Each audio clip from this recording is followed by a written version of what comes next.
We have seen that ideas spread around the world, they move through time, and they penetrate culture.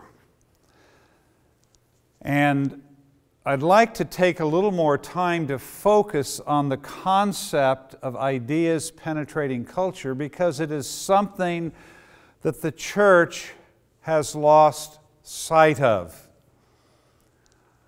I mentioned that ideas usually are spawned in universities or perhaps monasteries, where people spend their lives wrestling with critical questions and issues.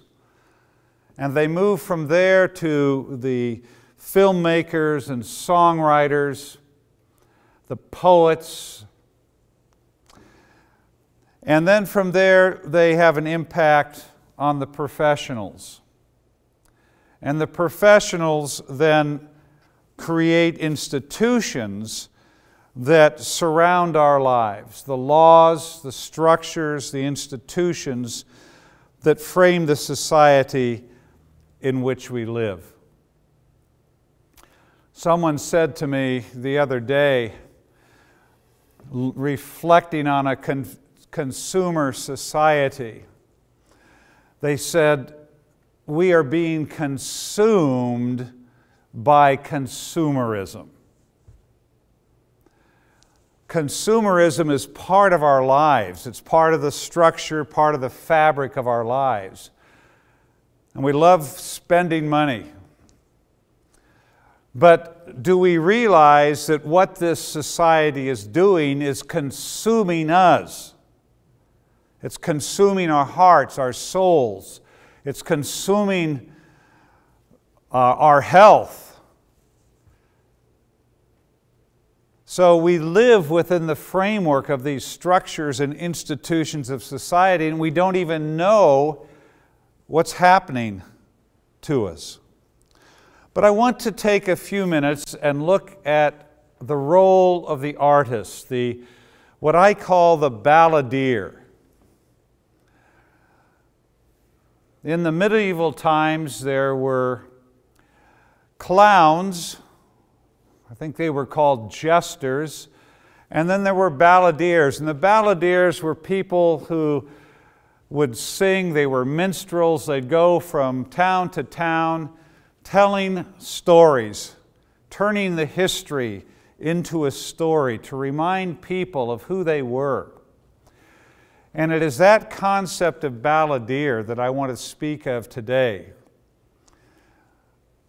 We have a lot of Christians who love the arts, but very often they are discouraged by the church to engage in the arts. I was talking to a woman not too long ago, and she's a very good painter, and I asked her what she's painting. She said, I haven't painted for 20 years. And I said, well, why have you not painted for 20 years? And she said, because it's not spiritual enough. And my heart was broken for her, but it was also broken for all the people that could have enjoyed the art that her life could have produced. Because she had this faulty idea of what was spiritual and was not spiritual. A number of years ago, I had the privilege of going to a Christian music festival at Estes Park, Colorado. And there were about 450 mostly Christian singers, songwriters, and producers of Christian music, but there were also a few dancers there. And while I was there, I was invited to be part of a panel discussion one afternoon.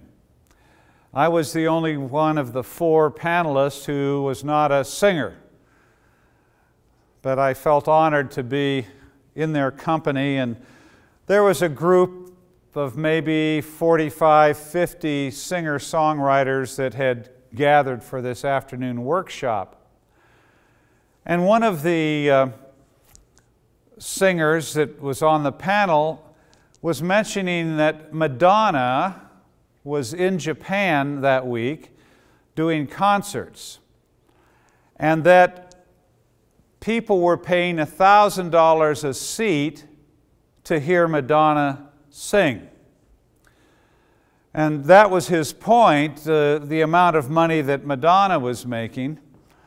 But when it was my turn to speak, I picked up on the theme of Madonna being in Japan, and I asked this group of singers and songwriters, what is Madonna doing in Japan? And they looked at me with this, that's a stupid question, kind of a look. And after a moment, someone said, she's doing concerts. And I said, yeah, she's doing concerts, but what is she doing in Japan? And somebody else said, she's entertaining the Japanese. And I said, yes, she's entertaining the Japanese. But what is Madonna doing in Japan? And somebody said, she's making a lot of money. And I said, at $1,000 a seat, she's making a lot of money. But what is Madonna doing in Japan? And they had no other answers. And I said, she's discipling a nation. And you should have seen their jaws dropped. They had never had that thought before. And how tragic this is, because our task as a church is to disciple nations. And one of the greatest gifts that can be used for discipling nations is that of the arts. And here were all these Christian singers that didn't even have a clue. Most Christian music artists are busy entertaining the church, and they could be using their gifts to disciple their nations. I was sharing these things at a leadership training in South Africa a number of years ago. It was one of those rich experiences where there were 150 young leaders from 50 different countries. What a privilege it is to be in that kind of an environment of both leaders but also the diversity of backgrounds. And as I got to this point in the session, the people that had invited me to come to South Africa came up to the platform and said, "Darrow, you need to sit down." So I went and sat down, and as soon as I sat down, a young woman stood up, and she had tears running down her cheeks. And she said, "I love to write music. I have a drawer full of music at home, but I never sing it, I never play it, because my pastor said that music is of the devil." She said, "For the first time in my Christian life, I've heard a Christian leader say that perhaps God had gifted me for a purpose, and maybe He wants me to use my gifts to disciple my nation." And she sat down, and a young man stood up. And he said, "I come from a nation that the world considers backwards. And my nation, we treat women very poorly." He said, "When I go home, I want to begin to write ballads about the glorious things in my nation.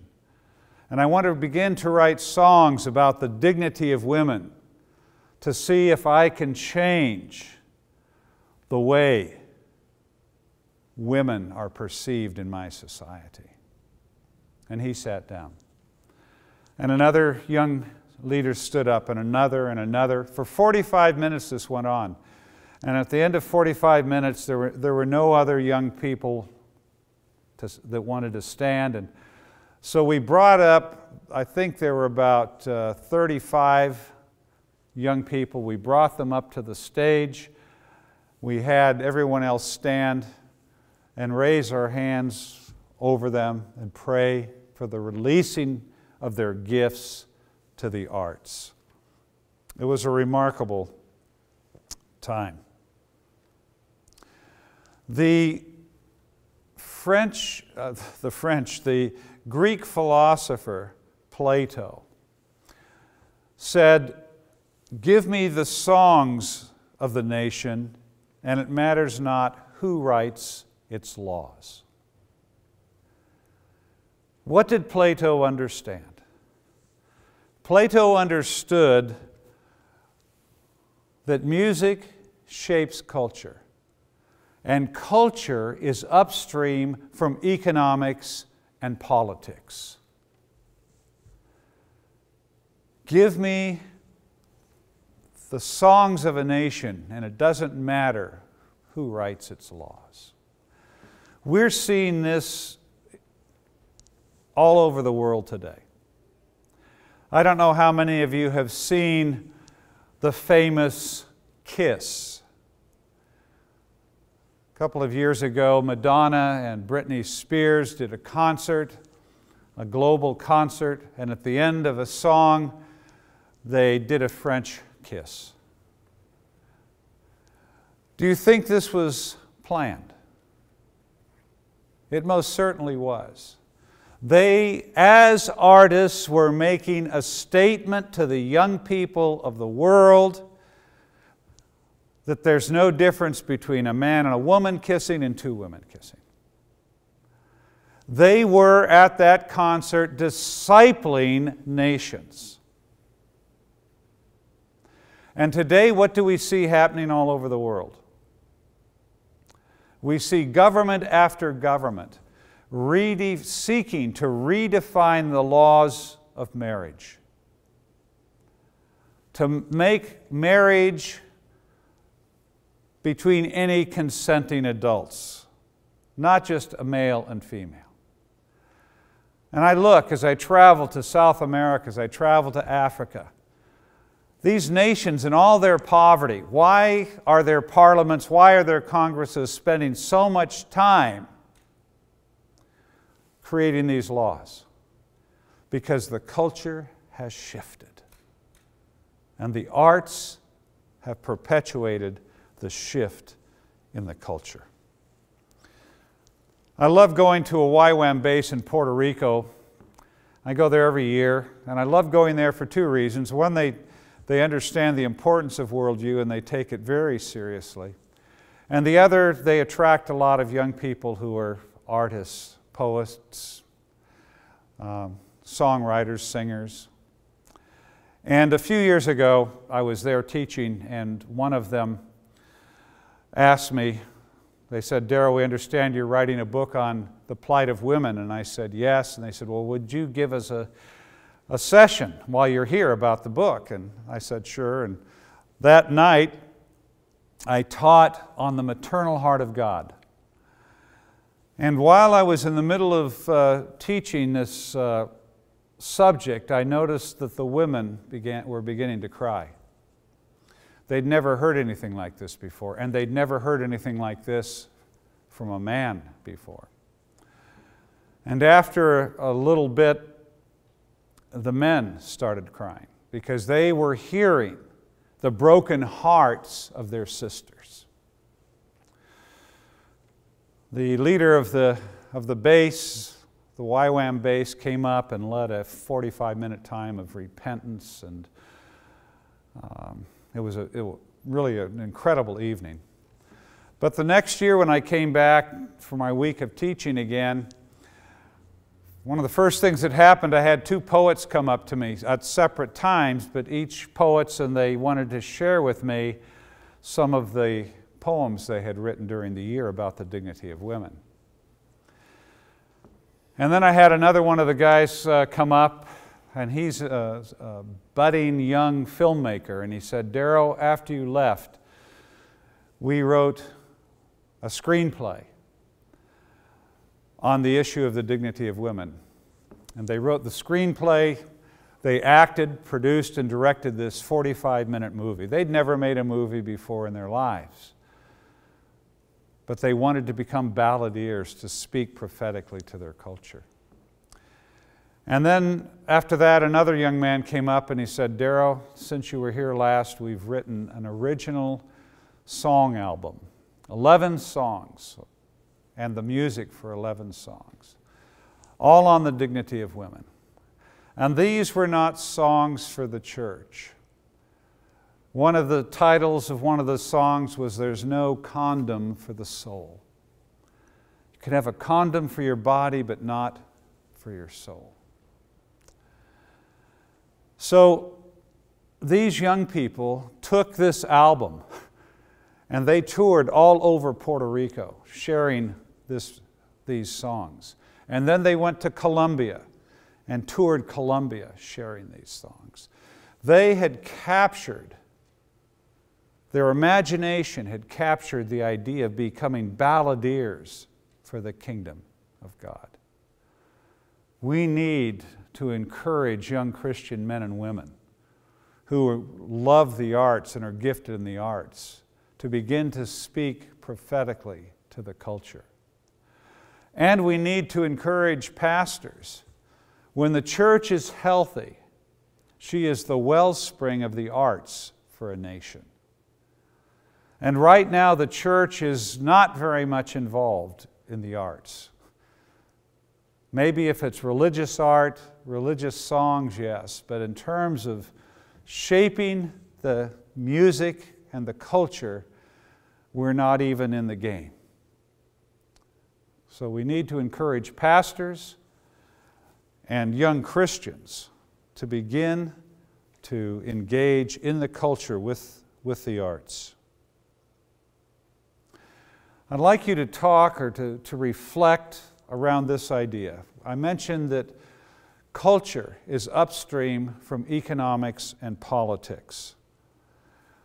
And what does this mean for Christians? And what are the implications of this as you look at your own culture and the political and economic processes that are going on today?